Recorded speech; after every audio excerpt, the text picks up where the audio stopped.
తెలుగుదేశం ఇక ఎప్పుడు ప్రతిపక్షంలో ఉండబోదని ముఖ్యమంత్రి చంద్రబాబు ధీమా వ్యక్తం చేశారు. సుదీర్ఘకాలం అధికారంలో కొనసాగుతామని విశ్వాసం వెలిబుచ్చారు. ప్రభుత్వ వ్యవస్థను ఆటో పైలట్లో పెట్టానన్న ఆయన గత 3 పర్యాయాలు సీఎంగా పనిచేసిన దానికంటే ఈసారి రెట్టింపు వేగంతో పనిచేస్తున్నామని పేర్కొన్నారు.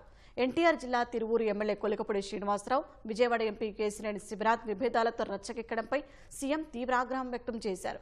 తొందరపడి టికెట్లు ఇచ్చానేమోనని ఆయన అభిప్రాయం వ్యక్తం చేసినట్లు తెలిసింది.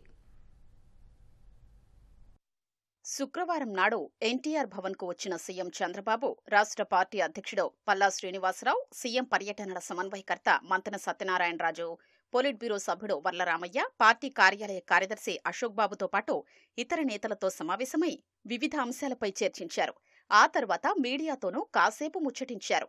పార్టీ నేతలతో జరిగిన సమావేశంలో ఎంపీ కేశినేని చిన్నిపై సామాజిక మాధ్యమాల్లో తిరువూరు ఎమ్మెల్యే కొలికపూడి శ్రీనివాసరావు ఆరోపణలు చేయడం, దానిపై ఎంపీ మీడియా ఎదుట స్పందించడం వంటి పరిణామాలపై చంద్రబాబు మండిపడ్డారు. ఆ వ్యవహారాన్ని పార్టీ క్రమశిక్షణా కమిటీకి అప్పగించారు. వారిద్దరినీ పిలిచి మాట్లాడాలని, ఇద్దరి నుంచి వివరణ తీసుకుని నివేదించాలని ఆదేశించారు. లండన్ పర్యటన నుంచి తిరిగొచ్చాక వారితో మాట్లాడతానని సీఎం తెలిపారు. పార్టీ క్రమశిక్షణ ఎవరు ఉల్లంఘించినా ఉపేక్షించేది లేదని హెచ్చరించారు. పార్టీ సిద్ధాంతాలు, కట్టుబాట్ల గురించి తెలియని వారికి, రాజకీయ అనుభవం లేని వారికి టికెట్లిస్తే ఇలాంటి సమస్యలే వస్తాయని సీఎం అన్నట్లు తెలిసింది. తాను కూడా తొందరపడ్డానేమోనని, వారి వ్యవహార శైలిని కొంతకాలం చూశాక టిక్కెట్లివ్వాల్సిందని చంద్రబాబు అభిప్రాయపడినట్లు సమాచారం. పార్టీ లేకపోతే వారెక్కడ ఉంటారో తెలుసుకోవాలని హితవు పలికారు. సొంత ఎజెండాలతో వెళ్లాలనుకున్నవారు స్వతంత్రంగా పోటీ చేస్తే వారి సత్తా ఏంటో తెలిసేదని ఆగ్రహం వ్యక్తం చేసినట్లు సమాచారం. ఒక పక్క తాను రాష్ట్ర అభివృద్ధి, ప్రజల సంక్షేమం కోసం అహర్నిశలు పనిచేస్తుంటే కొందరు నాయకులు ఇలా రచ్చకెక్కి తలనొప్పులు తెస్తున్నారని మండిపడ్డారు. అలాంటి వాళ్లను వదిలిపెట్టే ప్రసక్తే లేదని తేల్చి చెప్పారు. ఇకపై ప్రతి వారంలో ఒకరోజు తాను పార్టీ కార్యాలయానికి వస్తానని, స్వయంగా పర్యవేక్షిస్తానని తెలిపారు.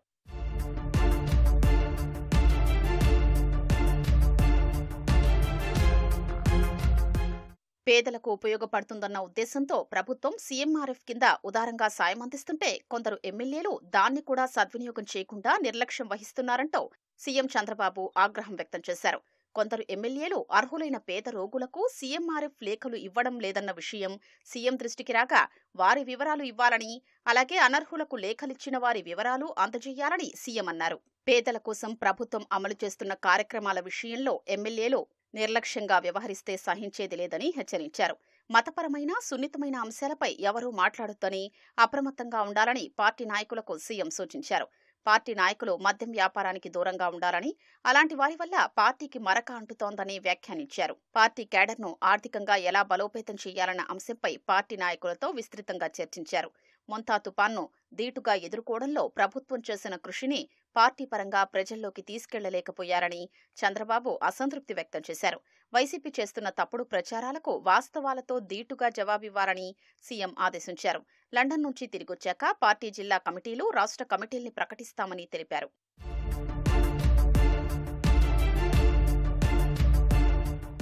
గ్రామ, వార్డు సచివాలయాల్ని స్వర్ణాంధ్ర కేంద్రాలుగా మార్చాలన్న ప్రతిపాదనపై సమావేశంలో చర్చ జరిగింది. వరద సహాయక కార్యక్రమాల్లో పాల్గొనని నాయకుల వివరాల్ని బ్యాక్ ఆఫీస్ని అడిగి సీఎం తెలుసుకున్నారు. ప్రతి నాయకుడి పనితీరు, వ్యవహార శైలిని నమోదు చేస్తున్నామని, వాటి ఆధారంగానే భవిష్యత్తులో గుర్తింపు ఉంటుందని స్పష్టం చేశారు. భారీ వర్షాలు, వరదల వల్ల జరిగిన నష్టం వివరాల నమోదు ప్రక్రియ త్వరలో మొదలవుతుందన్న సీఎం ఎమ్మెల్యేలు, పార్టీ నాయకులంతా తప్పనిసరిగా పాల్గొనాలని ఆదేశించారు. వారంలో ఒకరోజు తాను, మరో రోజు మంత్రి లోకేష్ పార్టీ ప్రధాన కార్యాలయంలో కార్యకర్తలు, ప్రజలకు అందుబాటులో ఉంటామని మీడియాతో జరిగిన చిట్చాట్లో సీఎం తెలిపారు. మొంతా తుపాను సమయంలో ప్రభుత్వ యంత్రాంగం పనితీరుపై విలేకరులు చంద్రబాబు వద్ద ప్రస్తావించారు. ఆధునిక సాంకేతిక పరిజ్ఞానంతో పాలన మరింత సులభతరమైందని సీఎం బదులిచ్చారు. యంత్రాంగం మొత్తాన్ని గాడిన పెట్టామని, ఆటో పైలట్ విధానంలో ప్రభుత్వ వ్యవస్థలు పనిచేసేలా చేశామని చంద్రబాబు తెలిపారు. టీటీడీ కల్తీ నెయ్యి వ్యవహారం భక్తుల మనోభావాల్ని దెబ్బతీసిందన్న సీఎం తిరుమల పవిత్రతను వైసీపీ మంటగలిపిందని మండిపడ్డారు. పరకామణి చోరీ వ్యవహారంలోనూ వైసీపీ నేతలు నిందితుల్ని కాపాడేలా వ్యవహరించడం సిగ్గుచేటని దుయ్యబట్టారు. తెలుగుదేశంపై విష ప్రచారం చేస్తూ పైశాచిక ఆనందం పొందుతున్నారని ఆక్షేపించారు. విపత్కర పరిస్థితుల్లోనూ వికృత మనస్తత్వంతో విషం చిమ్ముతున్నారని తీవ్ర ఆగ్రహం వ్యక్తం చేశారు.